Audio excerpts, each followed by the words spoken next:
phone lines, Shawnee Link phone lines, and we've got Shane Hawkins, who's the boys basketball coach at Trico.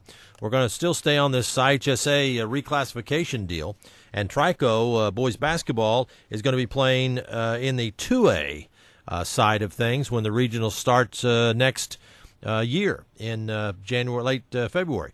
Shane, thanks for being on with us. What did you think when you heard the news that Trico is being bumped up? First of all, good morning, guys.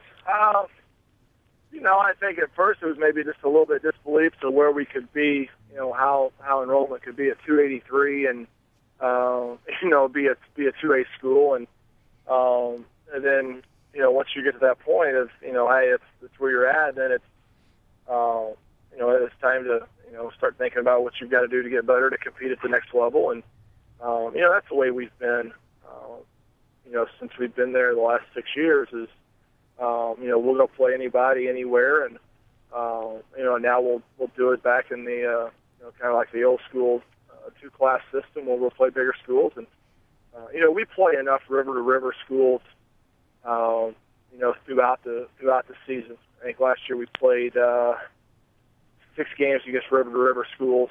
We've played Carbondale, so we'll play bigger schools.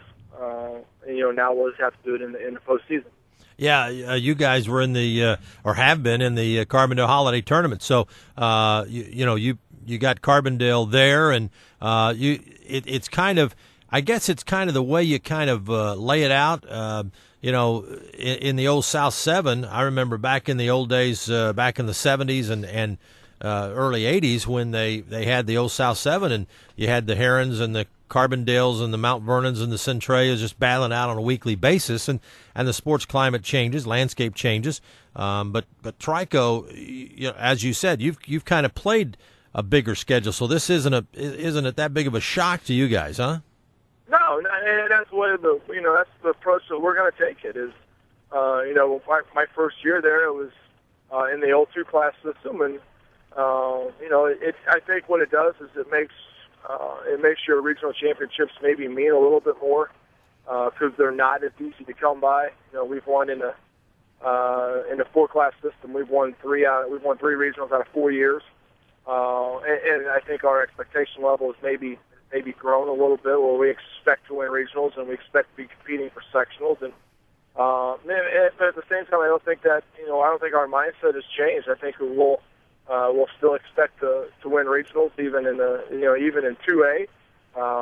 We'll do the best we can to prepare for that, and hopefully get in a sectional and get a chance to play against the upper echelon of the 2A schools in the South. Well, it's going to be fun to watch next year, and your Trico basketball team, Shane Hawkins, supposed to be loaded up next year. You excited? You're probably ready to start right now, aren't you? Well, we're actually in Springfield right now. We're playing in a tournament this weekend, and, it kind of goes along with that. We've played, I think throughout last night and today, we'll play Pittsfield, who was in the 2A state tournament last year. This morning we'll play T-Town, who was number 1 in the state last year for 2A most of the year. And then we'll play East St. Louis. So wow. It kind of goes back to that, mentality of we'll play anybody, anywhere, at any time, and I think that our guys kind of embrace that, and just the fact of not being scared to when November and December come around, and hey, we've played people like this. We understand what to expect. We understand what we'll have to do to be successful, and I think that helps us. Just playing them in the summer, I think that helps us prepare for the regular season. Well, and I don't know why I missed being in Springfield. Obviously, I haven't heard you, and I don't know who you've had on, and I don't know how much it's been touched on. And I think just some of the people I've talked to, this whole classification thing may not be done yet. I think there'll be a lawsuit. I think it's going to be fought pretty hard. Just from the standpoint, if you kind of read into the stuff and look at the numbers,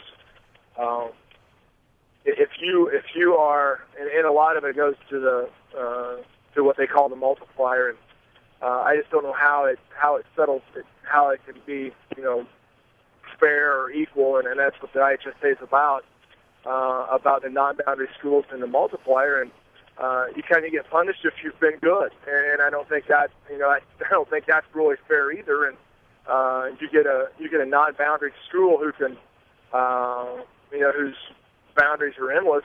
Say this is Springfield because that's where I'm at, and you have the whole city to recruit from. If you're a private school, if you haven't been successful and you haven't won 2 regionals in the last 6 years, then you don't have to use the multiplier. And I think that's where they're going to catch some slack, just because it's not equal to everybody. And you don't have success. And Mater Dei has not had a lot of success in 3A, and then now they don't have to use the multiplier. Now they're 2A.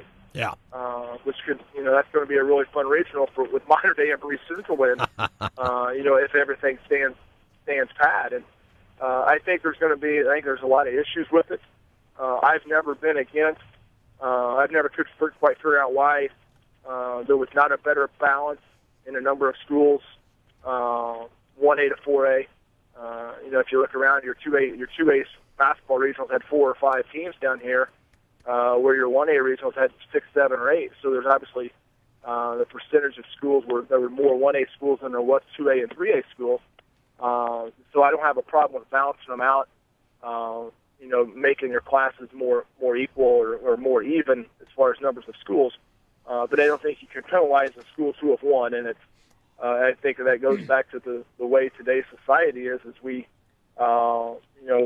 cheer mediocrity, and everybody's a winner, and everybody gets a ribbon, and I think that goes back to the kind of way the society has changed, and it used to being when I grew up and when you guys played, it meant something to win, and it wasn't watered down. Nobody took it easy on you, and nobody felt sorry for you, and I think that's kind of where we're headed with this is.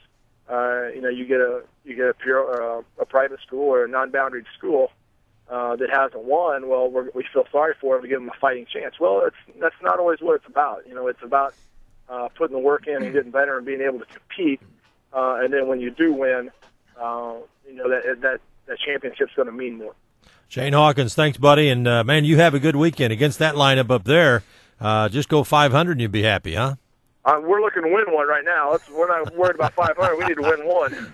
Okay, buddy. You have a good weekend, and thanks for coming on with us. All right. Thanks, guys. That's Shane Hawkins back.